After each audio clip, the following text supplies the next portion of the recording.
إن الحمد لله نحمده ونستعينه ونستغفره ونعوذ بالله من شرور أنفسنا ومن سيئات أعمالنا من يهده الله فلا مضل له ومن يضلل فلا هادي له أشهد أن لا إله إلا الله وحده لا شريك له وأشهد أن محمدا عبده ورسوله اللهم صل وسلم وبارك على محمد وعلى آله وصحبه أجمعين. وقال تعالى: أعوذ بالله من الشيطان الرجيم بسم الله الرحمن الرحيم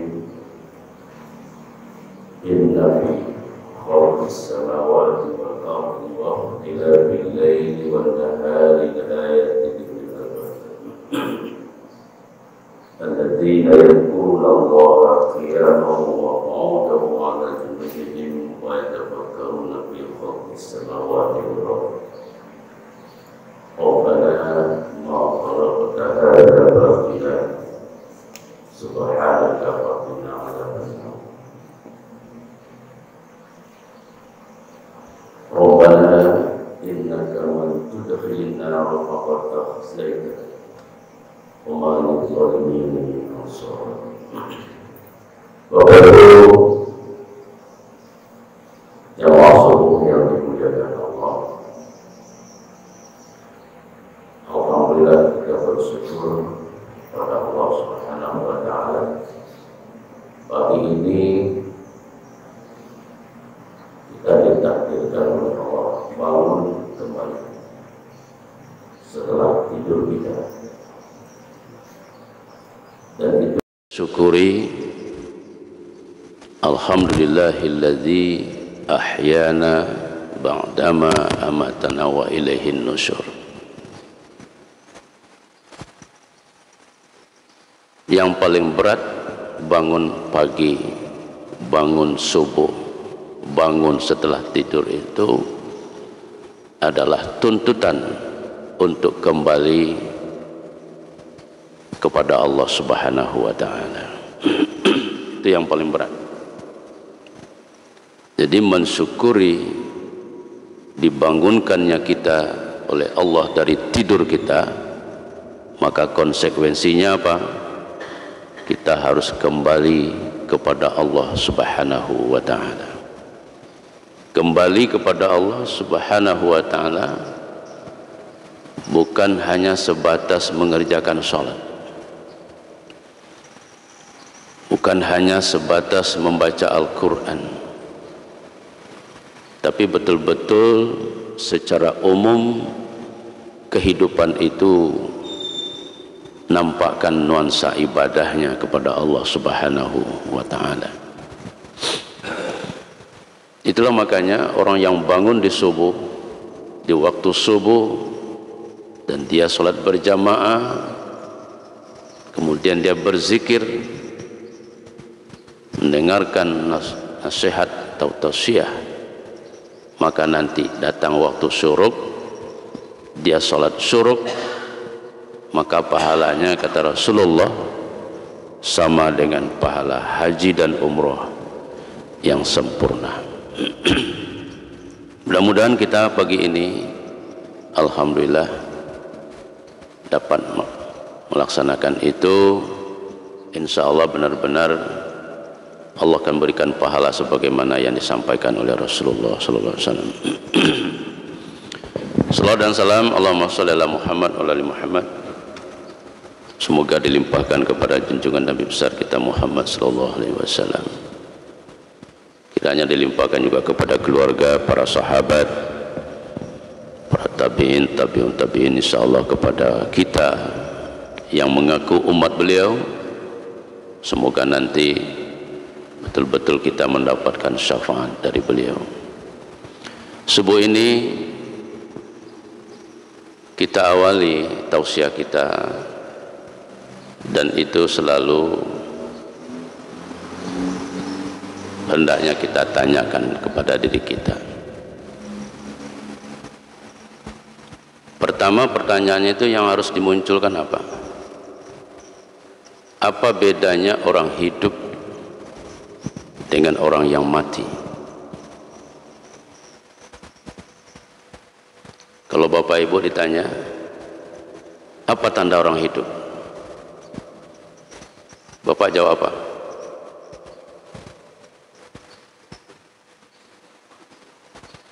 Hah? Coba apa jawabnya?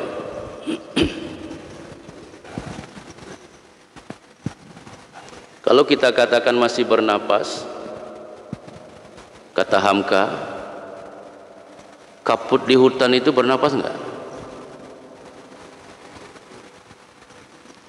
Ah, itu kata Hamka gitu, tanyanya. Kalau kita berusaha, oh dia masih berusaha Ustaz. Kata Hamka, apa bedanya dengan kera? Lebih gesit lagi dia. Nah, oleh sebab itu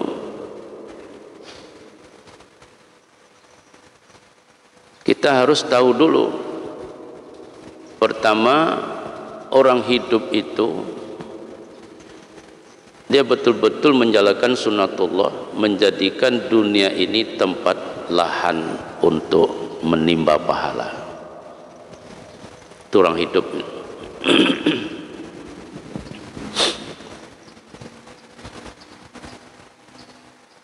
Jadi artinya apa? Tidak ada dalam kehidupan kita ini yang tidak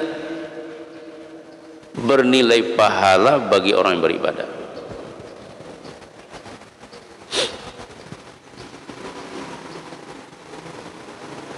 Contoh,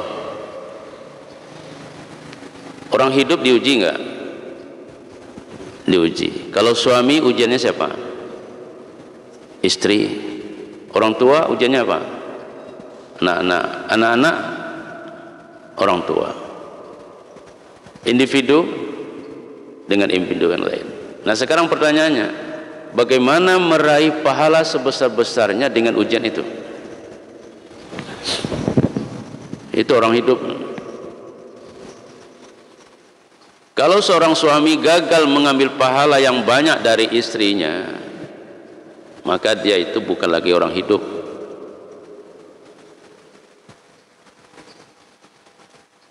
Kan banyak itu orang menjadikan persoalan rumah tangga sepele. Ya memang hidup itu nggak ada yang enak. Tapi jangan lupa, semakin sulit hidup, semakin susah hidup, semakin besar upahnya. Coba bayangkan kalau umpamanya kita ini sebagai kuli bangunan. Ada proyek menggali siring, yang digali itu batu. Di sana ada juga proyek menggali siring cuman tanah dengan pasir. Kira-kira mana besar upahnya? Ya gali batu lah. Makanya semakin besar bencana yang diberikan oleh Allah kepada kita, semakin besar dan semakin luas jalan untuk meraih pahala.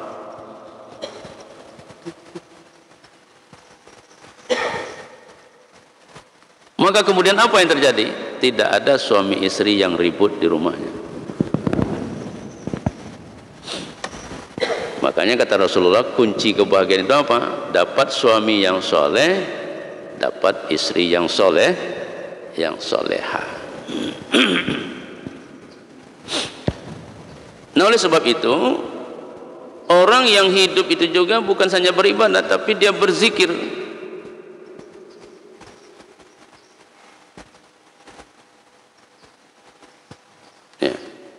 Orang kalau tidak berzikir lagi sudah dianggap mati oleh Allah.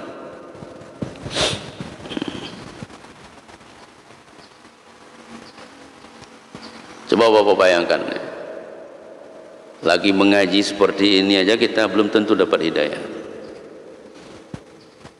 apalagi nggak ngaji, apalagi nggak sama sekali. Kita sholat saja, kita baca Quran terus, ya, itu belum ada jaminan untuk dapat hidayah.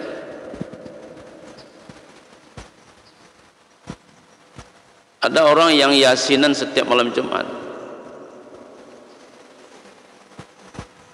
Yasin wal Qur'anil Hakim innaka laminal mursalin ala siratim mustaqim. Sudah benar yang dibacanya, tapi sudah dapat hidayah apa belum? Belum tentu. Kalau dia tidak membahas ala siratim mustaqim. Ada seorang pejabat baca Yasin,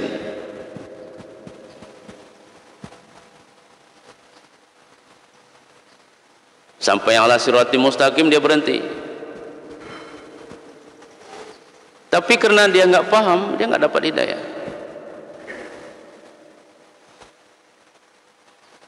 Orang yang nggak paham dengan ala siratim mustaqim itulah, kalau dia jadi pejabat, dia suka jual jabatan.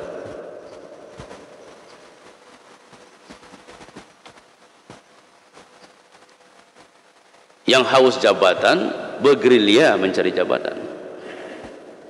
Dia nggak paham dengan ala siratul mustaqim. Kenapa?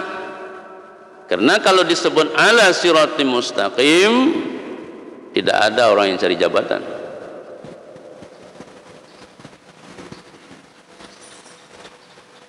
Ya, nah itu. Bapak Ibu jemaah sekalian yang saya hormati. Nah, oleh sebab itu kita harus takut. Kalau kita tidak berzikir, maka apa saja yang diberikan oleh Allah selalu menyusahkan kita. Kuncinya begitu. Makanya jangan dibuat rumus, saya kalau jadi pejabat, ini kalau saya pegawai negeri kan gitu cita-citanya. Saya kalau jadi pejabat, pegawai eselon 2, saya akan bahagia. Itu nggak ada ceritanya itu. Nggak ada ceritanya itu. Kalau dia tidak berjalan pada ala siratim mustaqim, pada jalan yang benar, apapun yang diberikan Allah kepadanya selalu menyusahkan. Ada anak muda bercita-cita, saya kalau dapat istri yang cantik, saya akan bahagia. Tidak cukup itu saja. Atau saya sebagai pengusaha kalau sukses, berbisnis sukses, dapat menjadi orang yang kaya lalu akan bahagia. Tidak ada cerita. Kalau dia tidak berzikir kepada Allah Subhanahu wa taala, apapun yang diberikan Allah kepadanya selalu menyusahkannya. Dan ini nanti menjadi penyesalan di saat sakratul maut datang. Makanya jangan heran orang sulit bersedekah. Sulit bersedekah karena dia menganggap kalau diberikan hartanya kurang. Itu artinya apa? Kebahagiaannya ditentukan oleh harta. Pas sakratul maut datang, nyesal dia. Jadi kalau dibangkit orang dalam kubur ditanya satu-satu, Anda kalau dibalikkan ke dunia apa kerja? Tidak berinfak, tidak bersedekah.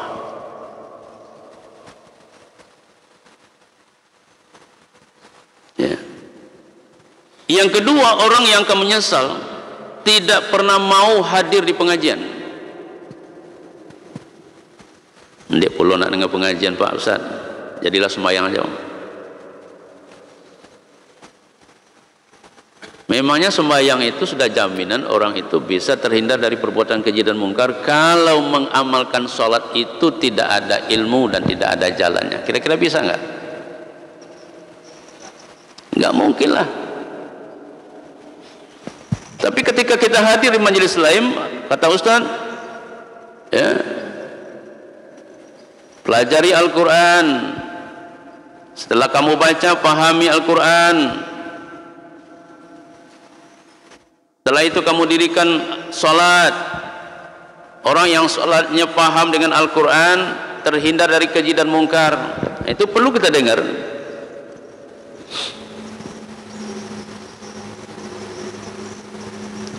Ada enggak orang yang sholat keji dan mungkar ada di rumah tangganya? Coba.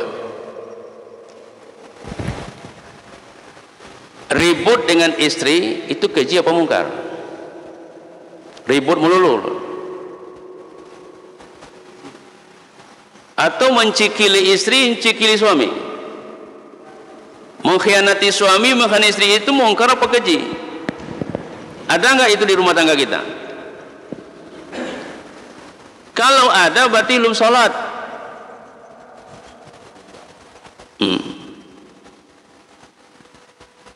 Dia tidak beraya ya kepada orang-orang alim. Itu sudah keji. Keji itu menzalimi diri sendiri, sedangkan mungkar itu menzalimi orang lain. Selain dari kita zalimi istri kita, anak-anak kita, saudara-saudara kita, jiran dan tetangga kita, seprofesi dengan kita, sebaya dengan kita, kita zalimi. Itu ada keji dan mungkar. Jadi ukuran salat itu terhindar dari perbuatan keji dan mungkar. Nah, untuk terhindar perbuatan keji dan mungkar, tidak mungkin orang salat assalamualaikum, assalamualaikum, tegak, berzikir saja lagi tidak. Ya. Nah, jadi banyak komponen yang harus kita lengkapi. Makanya orang yang malas di pengajian itu nanti akan masuk neraka sa'ir. Nah, itu kan luar biasa itu. Kemudian yang ketiga, orang akan timbul penyesalan nanti ketika azan datang dia masih bekerja. Tahu-tahu waktu itu dia sedang di rumah sakit, sedang masuk di ruang ICU, ya, dibantu pernapasannya, terdengarlah oleh dia Allahu Akbar, Allahu Akbar. Sama sekali dia mendengar itu, tapi apa yang timbul? Penyesalan. Lah di ruang ICU, walaupun dia nggak sadar, tapi matanya apa, telinganya dengar itu. Selama ini dia nggak pernah sholat. Nyesal.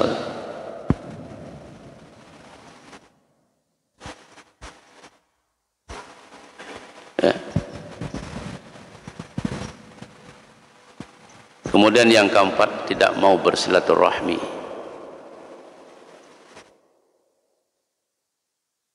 Tidak pernah bersilaturahmi dengan mertua, nggak pernah bersilaturahmi dengan menantu, dengan saudara-saudara, atau memutuskan hubungan silaturahmi. Di waktu sakratul maut datang, ngapalah aku dulu ndak egois nian, ya. Nah, itu muncul dia, muncul.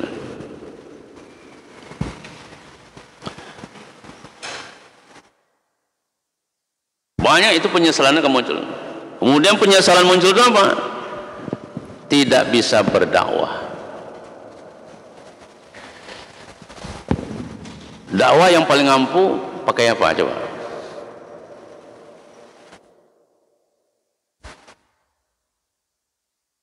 Kalau pakai lidah dia nggak punya kekuatan, sama seperti ustadz-ustadz yang lain.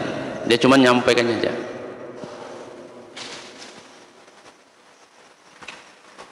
Pokoknya kata ustadz, anak-anak kita harus hindarkan dari minuman yang memabukkan dan obat-obat terlarang. Hindarkan di tempat-tempat musik yang memicu kemaksiatan. Itu kata ustadz gitu kan. Nah, maka yang berdakwah lebih dari itu orang yang punya kekuasaan. Nanti timbul penyesalan. Ngapalah nian dulu waktu aku jadi bupati dulu tidak membuat perda itu, tidak membuat perda ini. Waktu jadi DPR juga begitu, ya. Ketika dia Allah memberikan kekayaan kepadanya, kenapa saya enggak mau membiayai dakwah di jalan Allah ini? Nah, orang yang tidak bisa berdakwah ketika diberikan fasilitas oleh Allah, di saat sakratul maut datang, itu termasuk penyesalan yang luar biasa. Ya, nah, makanya seluruh komponen kehidupan yang diberikan Allah kepada kita, apa yang kita bisa, apa yang kita sanggup, berdakwah, Balighu anni walau ayat. Sampaikan apa-apa yang engkau pahami dariku, kata Rasulullah, walaupun itu satu ayat. Nah, berdakwahlah minimal kepada istri kita dan anak-anak kita, berdakwah. Seorang suami yang tidak berdakwah kepada istrinya, maka suami itu nanti akan masuk neraka. Ya ayyuhallazina amanu qu anfusakum wa ahlikum nara wa quduhan nasu wal hijara 'alaiha malaikatun ghilazun shidadun la ya'sunallaha ma amarahum. Jadi bahan bakar neraka itu adalah manusia dan batu. Pengawal neraka itu adalah malaikat-malaikat yang paling bengis, yang tidak pernah durhaka kepada Allah. Setiap apa yang diperintahkan dia kerjakan. Nah, itu.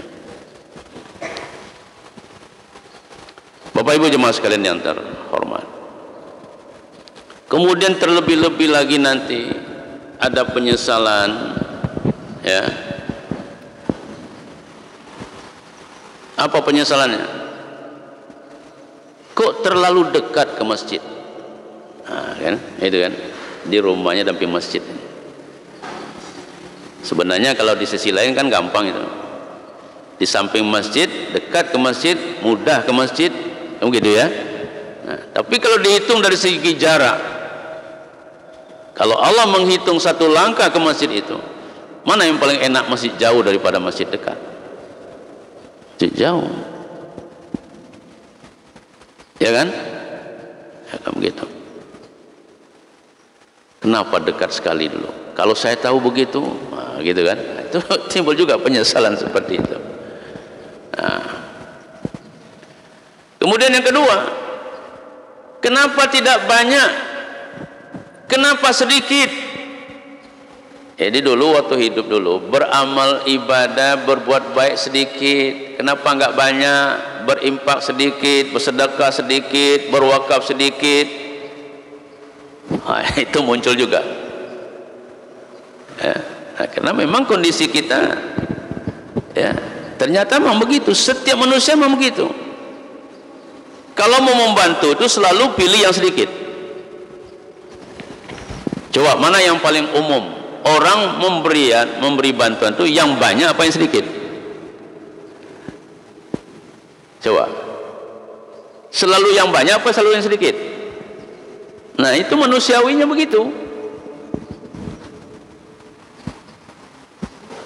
Cobalah Bapak kalau mau pergi ke undangan, pas diambil tanci dalam paket itu ada 20.000, ada 50, ada 100. Yang mana dikasihkan? Hah?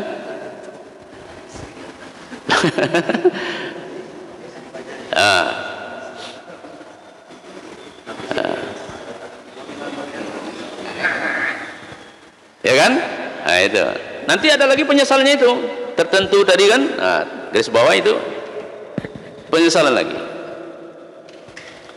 Ada orang yang hobi beri banyak, 100, 150.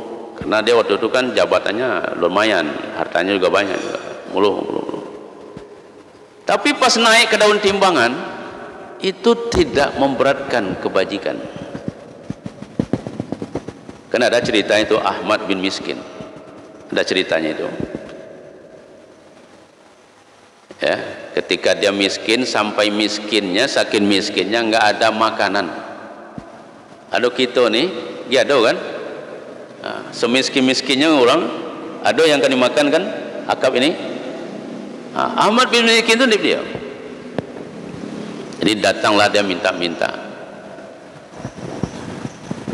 dan bahkan mau jual rumahnya.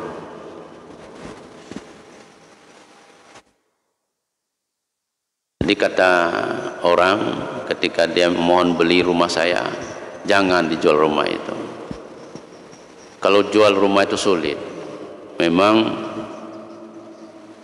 kalau jualnya gampang, tapi habis dijual mau kemana? Maka dikasihnya lah orang itu 2 buah roti.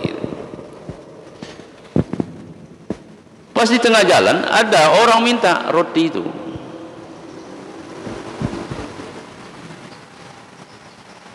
Coba bayangkan kalau bapak, ibu, anak, istri tidak makan, dikasih orang 2 buah roti, sampai di tengah jalan minta, kasihkan apa enggak? Nah, itu pertanyaannya. Mana yang paling banyak mau mengasihkan daripada tidak? Coba. Ya. Nah. Tapi oleh amat miskin kasihkannya. Tapi entah kenapa kemudian cerita riwayatnya itu, singkat cerita, ternyata dulu bapak itu memang pengusaha sukses, amat miskin. Jadi ada yang bekerja di tempat dia. Ketika bapaknya bangkrut, maka orang yang bekerja dengan orang tua itu membuat perusahaan lagi dia. Ketika anak buah bapaknya itu sukses, ya, tanpa sepengetahuan amat bin miskin, ya, ternyata ketika bapaknya itu pernah mewasiatkan sesuatu, ya. Kenapa? Karena pekerja ini tadi memang memegang perusahaan itu secara umum. Nah, andai kata nanti saya mati, tolong berikan wasiat saya ini itu. Ternyata yang bekerja ini punya hutang yang luar biasa juga dengan orang tuanya. Maka diberikanlah aset itu seluruhnya. Tanpa disadari, Ahmad bin Miskin jadi orang yang kaya dia. Lalu kemudian dia pergi ke rumah orang yang kasih roti itu, dibuatkannya rumah baru orang yang kasih roti itu. Pada satu saat dia bermimpi. Nah, inilah hebatnya mimpi orang soleh. Kalau kita sering mimpi apa? Nah, mimpinya itu Ahmad bin Miskin itu dia mati, ditimbang amal ibadahnya, seluruh amal-amal ibadah yang lain itu ditimbang, tidak memberatkan daun timbangan kebajikan. Ya, kalau kata pengadilan itu, kalau hakim yang ngomong, ini sudah habis ini Ahmad bin Miskin, ini sudah ada timbang galau ini, masih ringan ini. Nah, teringatlah waktu itu dia, ya, ditimbang lagi, cuma tinggal 1 lagi, sedekah memberikan 2 buah roti itu. Itulah yang memberatkan timbang kebaikan. Artinya apa? Kalau bapak ibu pergi ke undangan itu, memberi sesuatu pertolong kepada orang yang nikah karena dia sudah berbuat baik kepada bapak ibu, atau supaya orang itu membalasnya nanti, maka pahalanya nggak ada. Kenapa nggak ada pahalanya? Nggak ada keikhlasannya. Biarlah bapak bawa 20.000 ketimbang 100.000, tapi bapak lebih ikhlas daripada kasih 500 sejuta tapi tidak ikhlas. Artinya apa? Orang yang tidak ikhlas itu juga nanti akan menyesal. Yang terakhir, penyesalan itu ketika bapak memberikan sesuatu, ya, cerita Sa'ban, dia pernah itu bawa jaket 2 lapis, yang satu baru, yang satu sudah lusuh, yang baru di dalam, yang lusuh di luar. Pas hari kehujanan, ya, ada orang yang minta jaket itu. Nah, oleh Sa'ban dikasihkannya yang lusuh tadi. Jadi ketika sakratul maut datang itu, kenapa tidak yang baru saya kasihkan? Ya. Kenapa tidak yang baru? Jadi nanti kalau bapak ada orang minta-minta, kasihkan aja yang baru, ya, ya.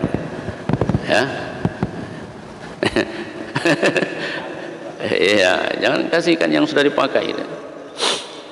Kenapa? Karena memang timbul penyesalan. Kok yang tidak, yang baru dulu saya kasihkan? Karena di saat itu kita sudah tahu pahalanya. Jadi barangkali itu, ya, kesimpulannya subuh ini, orang yang hidup dengan orang yang mati itu bedanya pertama ibadahnya. Yang kedua, dia berzikir. Dan yang ketiga, seluruh pintu-pintu penyesalan ditutupnya. Karena kata orang, sesal dahulu pendapatan, sesal kemudian tidak berguna lagi.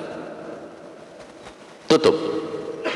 Apa yang akan memunculkan penyesalan? Tutup itu. Kemudian yang berikut kesimpulannya, ya, orang yang berzikir kepada Allah, tidak ada yang sia-sia dijadikan Allah untuk dirinya. Semuanya adalah jalan dan lahan untuk mendapatkan pahala.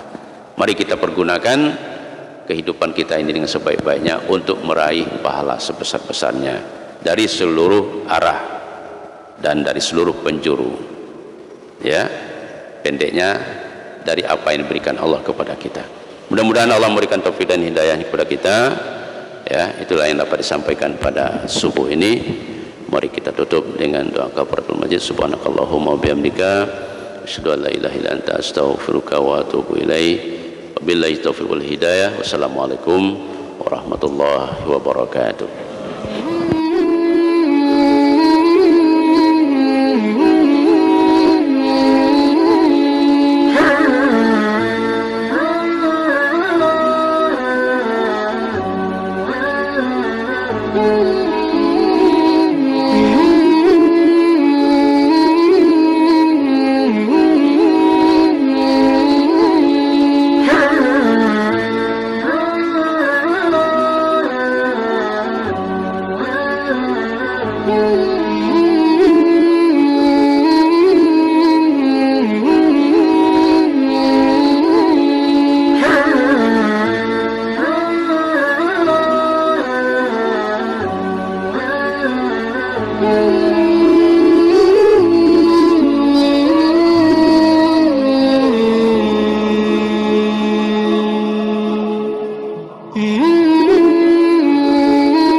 Thank you.